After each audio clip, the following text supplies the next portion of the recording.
Nasira electric pan ni nanay, kaya chinek ko baka nilalagnat lang. Ngunit subalit sa halip datapwat wala naman. No rim namang current yung socket, kaya ginamitan ko na siya ng testicles. But although however wala siyang reading, kaya nung nalaman ko na yung sira niya, pinagbabaklas ko na ang lahatan. Habang nililinis ko nga siya, agay! Sira na pala yung swinger niya. Loyal na pala to.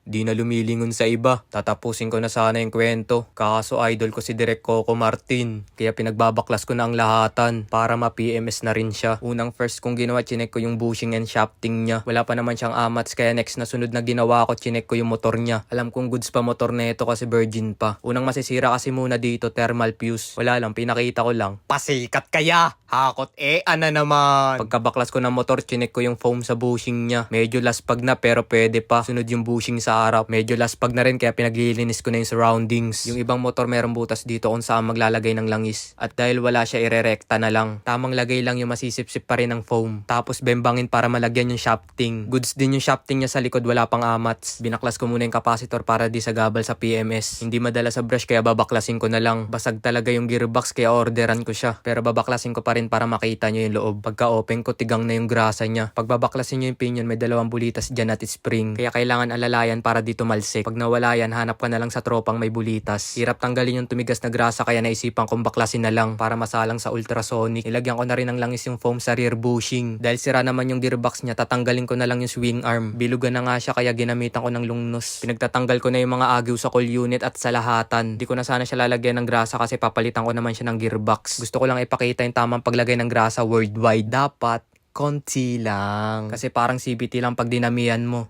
Dugyot! Kaya pinagbabalik ko na ang lahatan. Tapos nilinis ko muna yung surroundings kasi di ako makapokus eh. Kahit meron ng PSG yung foam niya, nirespondihan ko pa rin yung shafting niya. Ganun dapat. Grasa naman para sa thread papuntang gearbox. Tamang lagay lang din.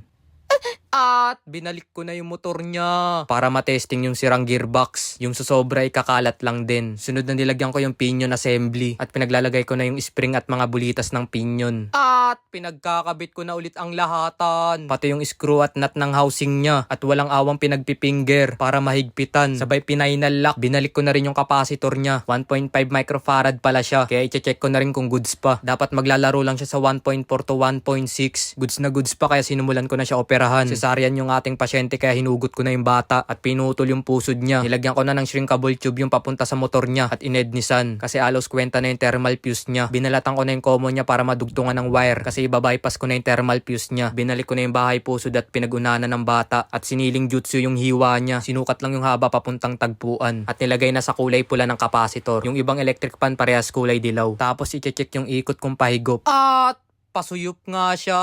Kaya nilagyan ko ng tape para masipat kilatis. Sa likod ng darili ko siya dumadaan. Ibig sabihin counterclockwise. Kaya nilipat ko lang yung bypass wire sa block ng capacitor para maging clockwise. Ikot check! At yun, sa harap ng darili ko na siya dumadaan. Tapos pinaglalagyan ko na yung mga tagpuan ng cup at pinagbabalik na ang lahatan. Doing the things that I never would know. Treat me like white is. At binalik ko na yung Thai concept na electric pan ni nanay. Ganyan talaga pag Thai concept is ganda. Tuwang-tuwa nga si nanay kasi gumagana na yung build niya.